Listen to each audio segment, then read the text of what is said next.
Sumayin niyo ang kapayapaan at pag-ibig ng Diyos.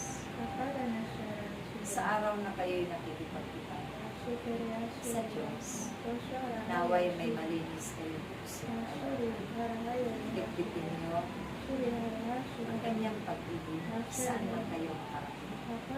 Meron din ang kapayapaan at kababaan ng kaloob.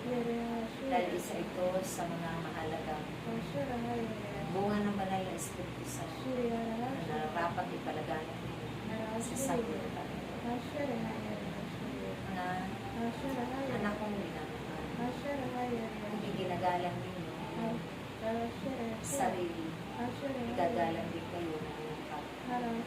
Dahil yan isang pagpapahalaga ang kalakipang pag-ibig ng Diyos sa inyong mga kapwa, higit sa Diyos.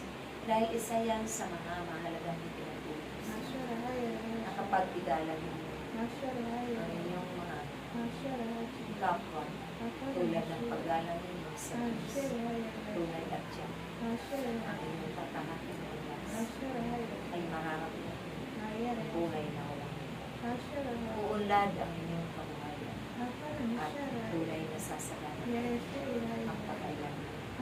Dahil ang isang minamahal na kapag gumagalang lagi sa mundo at iniibig niya ng lubusan ang kanyang magulang, tunay na mga himala at biyaya na kasagana sa asagan.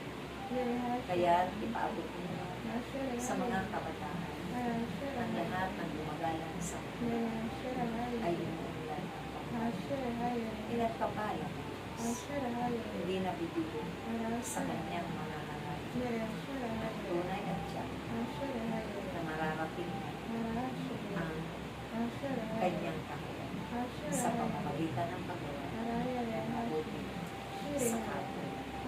Ako ang inyong Panginoong Kristo, tunay na sinurito ang kalooban ng anak at ako'y nagtagumpay.